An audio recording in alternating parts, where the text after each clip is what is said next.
Bismillahirrahmanirrahim. Assalamualaikum warahmatullahi wabarakatuh.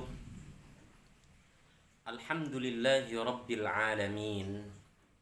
Wabihi nasta'inu ala umurid dunya waddin. Wassalatu wassalamu ala ashrafil anbiya'i wal mursalin. Wa ala alihi wa sahabatihi wa man ittaba'ahum bi ihsanin ila yaumiddin.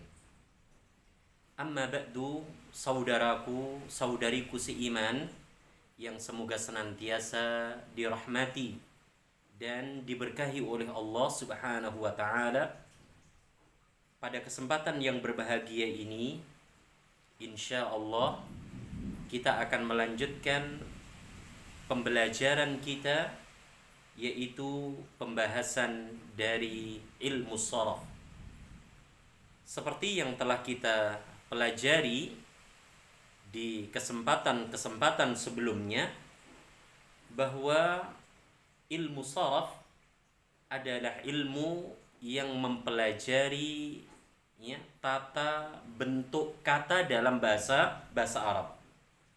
Dan ilmu sharaf ini mencakup proses cara membentuk baik isim, baik fiil ataupun huruf.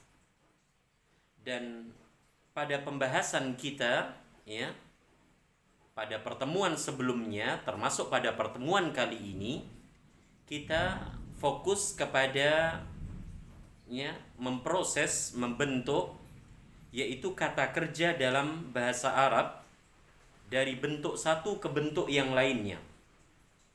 Dan alhamdulillah, seperti yang telah kita pelajari bersama, bahwa mentasrif fiil kata dalam bahasa Arab ada dua cara. Cara yang pertama adalah dengan tasrif al-istilahi, yaitu tasrif dengan bentuk horizontal, dan ada pula dengan cara tasrif al-lughawi, yaitu memproses, membentuk kata dalam bahasa Arab dengan cara vertikal. Dan alhamdulillah alladzi bi ni'matihi tatimmus shalihat, pada kesempatan sebelumnya kita telah memasuki pembahasan tasrif al-lughawi, yaitu memproses, membentuk kata dalam bahasa Arab dengan bentuk vertikal. Perlu kita ketahui bersama, saudaraku dan saudariku seiman, bahwa mentasrif lughawi baik pada bentuk fi'il madhi, fi'il mudhari, fi'il amr, fi'il nahi, dan juga isim-isim yang ada dalam bentuk tasrif istilahi, sebenarnya kita harus memahami terlebih dahulu tentang dhamir, tentang apa? Dhamir, kata ganti. Mengapa dhamir atau kata ganti ini penting untuk dipahami, diketahui, dimengerti, dihafalkan dengan baik dan benar? Karena dhamir adalah kata dalam bahasa Arab yang dijadikan sebagai acuan untuk memproses, membentuk kata itu sendiri. Maka kita kenal di sana ada dhamir ghaib, kata ganti orang ketiga. Di sana ada dhamir mukhatab, kata ganti orang kedua.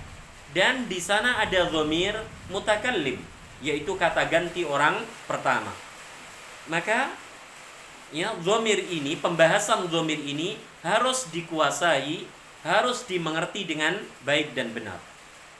Kemudian hal yang kedua adalah memproses ataupun membentuk, mentasrif masing-masing dari dhamir itu sendiri. Contoh misalnya, di sana ada dhamir ghaibun. Ya, ghaibun. Ya. Di mana ghaibun artinya adalah apa? Ya. Orang yang ketiga, orang yang dibicarakan. Maka ghaibun, kata ghaibun di sini bisa kita tasrif dengan bentuk apa? Lughawi. Kita katakan ghaibun, kemudian apa? Ghaibani. Naam. Kemudian apa? Ghaibuna. Naam. Ghaibuna. Ghaibatun. Ghaibatani. Naam, ghaibatani. Ghaibatun. Naam, ghaibatun. Ya. Ini adalah apa? Bentuk dari apa? Perubahan ya kata ghaibun untuk kata ganti orang ketiga. Jadi ghaibun, ghaibani, ghaibuna. Seorang laki-laki yang ghaib, dua orang laki-laki yang ghaib, beberapa laki-laki yang ghaib. Ghaibatun, ghaibatani, ghaibatun. Seorang perempuan yang ghaib, ya, dua orang perempuan yang ghaib, beberapa perempuan yang ghaib. Nah, di sini wahai saudaraku dan saudariku seiman, ya, bisa kita pahami bahwa satu bentuk kata dalam bahasa Arab itu bisa dirubah ke bentuk kata yang lain sesuai dengan kebutuhan kata tersebut di dalam apa? Kalimat. Bukan sekedar bentuk penulisannya saja, tapi juga bentuk apa? I'rabnya. Ya, seperti ini. Ghaibun, ya, dia marfu dengan dhammatain. Ghaibani, dia i'rabnya marfu dengan alif. Ghaibuna, dia i'rabnya marfu dengan wawu sukun. Ghaibatun, marfu dengan dhammatain. Ghaibatani, marfu juga dengan alif. Ghaibatun, marfu dengan apa? Dhammatain. Ya. Maka kata tersebut bisa pula kita apa? Ya, rubah ke bentuk i'rab yang lainnya. Ya, seperti apa? I'rab mansub. Ya, i'rab apa? Nasab. Dan perlu kita ketahui bahwa tidaklah kata itu, ya, isim terutama, i'rabnya berubah dari rafa ke nasab melainkan karena ada, ya, amilnya.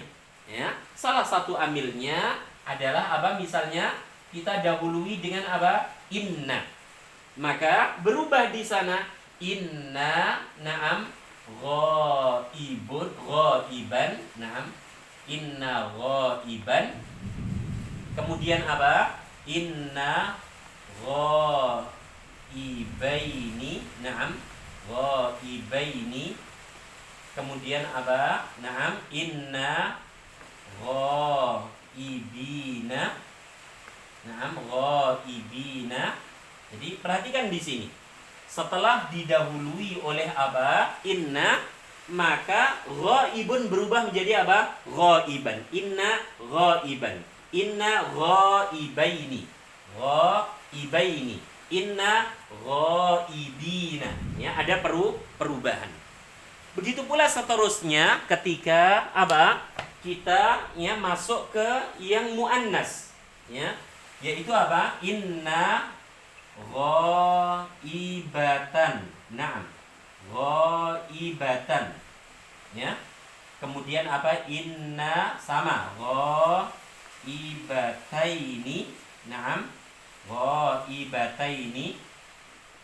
Dan yang terakhir untuk dhamir kata ganti orang ketiga yaitu apa?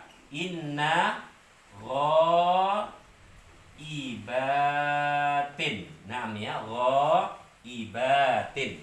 Ya, ini bentuk apa? Perubahan dari apa? Tasrif, ya, lughawi dari kata apa? Ghaibun.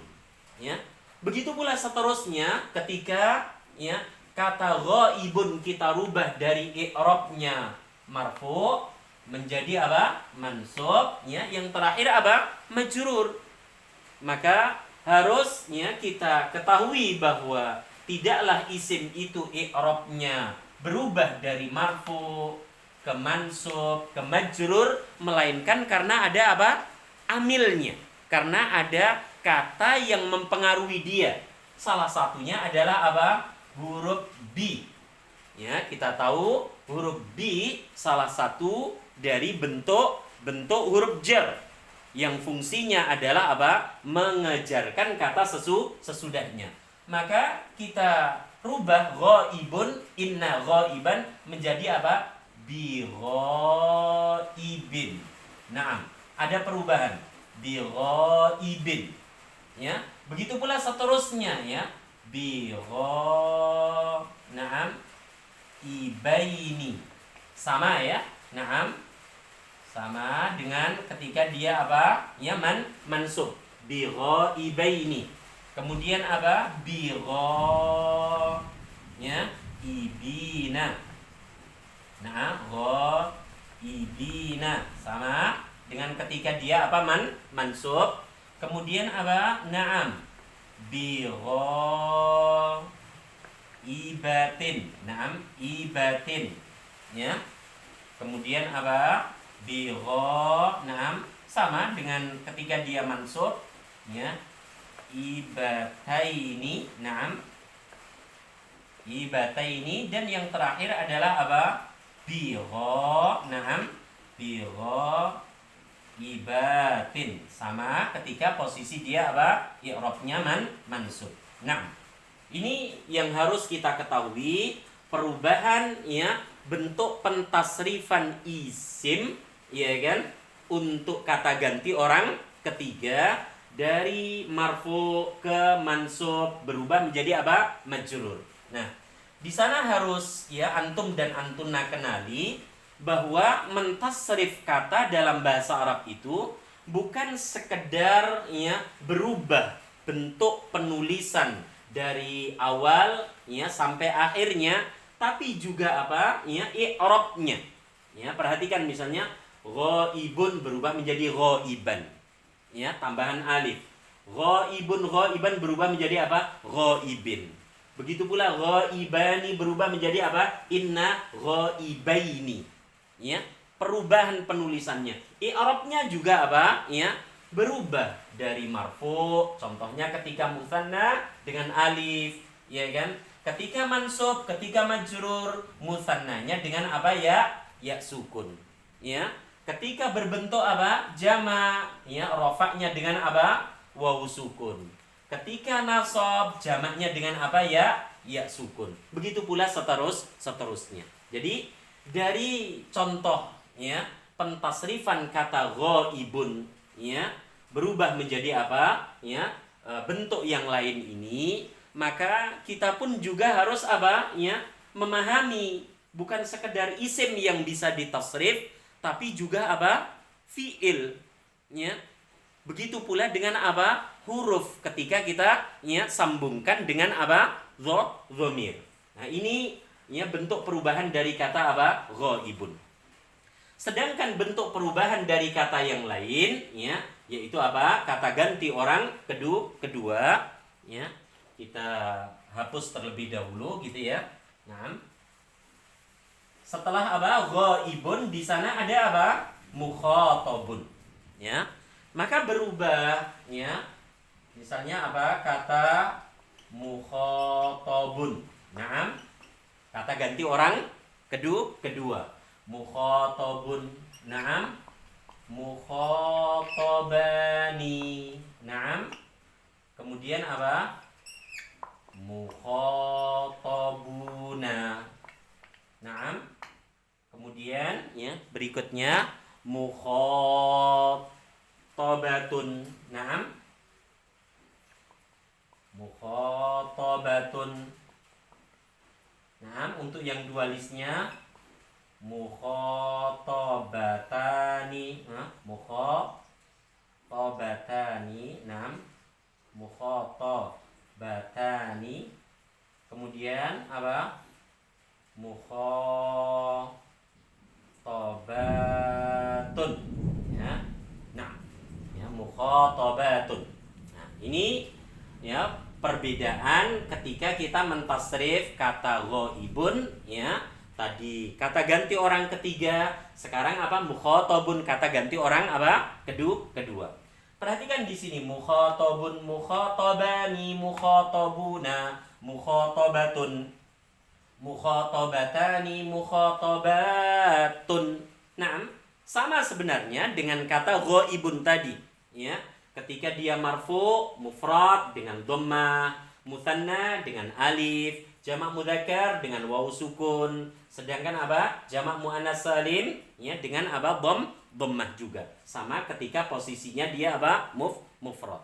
Ya. Begitu pula ketika kita apa? Rubah. Ya, kata mukhatabun, mukhataban sampai mukhatabat ya diawali dengan apa? Salah satu amil yang menasabkan isim inna, maka berubah menjadi apa? Inna mukhataban. Jadi berubah menjadi apa? Ban. Inna mukhatabaini. Ya kan? Sama dengan inna ghaibaini. Inna mukhatabina. Inna mukhatabatan. Inna mukhatabataini. Sama dengan ghaibataini. Inna mukhatabatin. Sama dengan inna ghaibatin. Begitu pula ketika kata mukhatabun kita awali dengan apa? Amil yang bisa ya menjadikan i'rab dia majrur. Salah satu amilnya adalah apa? Bi misalnya. Nah, maka menjadi apa? Bi mukhatabin. Sama dengan bi ghaibin. Bi mukhatabaini. Sama dengan bi ghaibaini. Bi mukhatabina. Sama dengan bi ghaibina. Kemudian bi mukhatabatin sama dengan bi ghaibatin, bi mukhatabataini sama dengan bi ghaibataini, bi mukhatabatin sama dengan apa? Bi ghaibatin. Nah, ini penting untuk diketahui ya, salah satu contoh proses perubahan tasrif lughawi dari satu kata ke kata yang lainnya. Begitu pula ya yang terakhir yaitu kata apa? Mutakallimun. Nah, mutakallimun. Naam. Ya, mutakallimun. Ya, mutakallimun kita ketahui ya, artinya adalah apa? Orang pertama, orang yang berbicara, ya.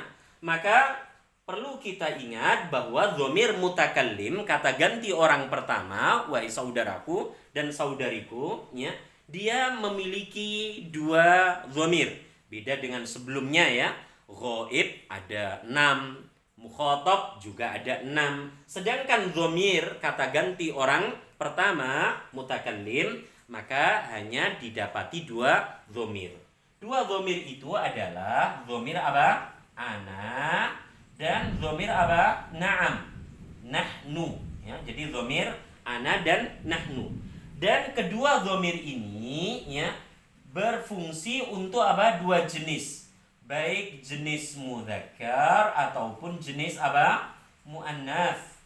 Begitu pula untuk dhamir apa? Nahnu. Bisa untuk jenis apa? Mudzakkar, juga bisa untuk jenis muannats. Ana dipergunakan hanya untuk mufrad, sedangkan nahnu bisa untuk mutsanna, dualis, bisa juga untuk apa? Jamak, ya, 3 dan seterusnya. Maka kata mutakallimun ya, kita ya merubah ya ketika muannats berarti apa? Mutakallimatun. Nah, kami lihat. Mutakallimatun. Jadi mutakallimun, mutakallimatun. Kalau dia kita rubah bentuknya menjadi mansub berarti apa? Inna mutakalliman, inna mutakallimatan. Ya kan? Sedangkan ya untuk ya dhamir nahnunya berarti apa? Mutakallimani. Naam, mutakallimani. Ya, mutakallimani. Atau apa? Saudaraku, saudariku, mutakallimatani. Ya. Mutakallimatani. Nah. Mutakallimatani. Ya, untuk ya jenis apa? Muannas. Ini pun bisa berubah karena dhamir nahnu selain untuk musanna, mutakallimani, mutakallimatani juga bisa untuk apa? Ya, jamak. Maka kata mutakallimun bisa kita rubah menjadi apa? Naam, mutakallimuna. Naam, mutakallimuna. Atau apa? Ya, kita katakan mutakallimat. Nah, ya, mutakallimat. Ya, kami lihat mutakallimatun. Ya, jadi mutakallimun, mutakallimani, mutakallimuna. Ya kan? Mutakallimatun, mutakallimatun, mutakallimatani, mutakallimatun. Ya, kita bisa juga merubah dengan bentuk akhiran apa untuk dualisnya? Akhiran aini, ya, akhiran apa? Aini menjadi apa? Mutakallimaini ketika dia i'rabnya nasab ataupun jar. Jadi inna mutakallimaini, ya, bi mutakallimaini, inna mutakallimataini, bi mutakallimataini. Begitu pula mutakallimuna, ya kan? Untuk jamak laki-laki, ya, 3 dan seterusnya bisa pula berakhiran dengan apa? Ina. Apa? Ina. Ya. Yaitu mutakallimina. Inna mutakallimina bi mutakallimina. Mutakallimatun bisa pula apa? Dengan harokat kasrot. Ya, dengan harokat kasrotin. Ini gambaran wahai saudaraku dan saudariku bahwa ya kata dalam bahasa Arab ya sesungguhnya bisa ditasrif secara keseluruhan dengan bentuk tasrif apa? Lughawi. Untuk isim, ya, untuk apa? Isim seperti yang tadi kita contohkan, maka dia hanya berubah dari jenis mudzakkar ke jenis muannas, dari bilangan tunggal ke dualis sampai apa? Jamak. Ya. Maka kalau diperhatikan baik-baik, baik yang mudzakkar ataupun yang muannas, ya, dia hanya ya kembali atau ya sekitar pada mufrad, mutsanna dan jamak. Ya, perubahan dari jenis mudzakkar ke jenis muannas. Dari i'rab rafa ke nasab dan berubah menjadi apa? Jar. Itu untuk apa? Isim. Tapi ya, yang harus kita ingat bahwa tasrif, ya, tasrif apa? Lughawi ini kan tidak semata-mata untuk memproses mentasrif apa? Isim. Tapi juga bisa kita apa? Ya, gunakan untuk mentasrifnya fi'il, yaitu kata kerja. Baik fi'ilnya itu sulasi mujarrad ataupun apa? Mazid. Baik yang terdiri dari 3 huruf ya asalnya ataupun yang lebih dari 3 huruf. Baik yang fi'ilnya itu sahih, ya, sahih itu artinya apa? Terbebas dari pengaruh huruf-huruf illat, baik alif, wawu ataupun ya, ataupun fiil-fiil yang padanya terdapat apa? Pengaruh huruf illat. Ya. Baik fiil madhi, baik fiil mudhari', baik fiil amr ataupun fiil apa? Nahi. Semua bisa ditasrif dengan bentuk tasrif apa tadi? Lughawi, yaitu tasrif yang mengikuti ya bentuknya acuan, mengikuti acuan apa? Dhamir atau kata ganti. Semoga ya sedikit gambaran ini bisa mengingatkan kembali ya kita semua bahwa tidak sulit insyaallah mentasrif isim kalau kita apa? Paham ya ciri mufrad, kemudian ciri musanna, kemudian ciri apa? Jamak, baik mudzakkar ataupun muannas. Ya, baik mudzakkar, muannas ataupun jamak taksir. Begitu pula tidak sulit untuk mentasrif apa? Isim ketika ya kita ya antunna semua sudah memahami tentang bentuk-bentuk i'rab apa? Tanda-tanda i'rab isim. Seperti marfu dengan bentuk-bentuknya, mansub dengan tanda-tandanya, begitu pula apa? Majrur. Semoga ya bagian pertama dari pembahasan ini bisa dipahami dengan baik dan benar, fa insyaallah nanti kita akan ya lebih memperdalam tentang ya kaidah-kaidah yang berkaitan dengan cara metode untuk mentasrif lughawi bentuk apa fiil, yaitu bentuk kata kerja. Semoga Allah Subhanahu wa taala memudahkan niat baik kita dan menjadikan usaha ini menjadi usaha yang diterima oleh Allah Azza wa Jalla dan kita mendapatkan tambahan ilmu yang bermanfaat. Amin ya rabbal alamin. Wa sallallahu ala nabiyyina Muhammad walhamdulillahi rabbil alamin. Subhanakallahumma wa bihamdika asyhadu an la ilaha illa anta astaghfiruka wa atubu ilaik. Assalamualaikum warahmatullahi wabarakatuh.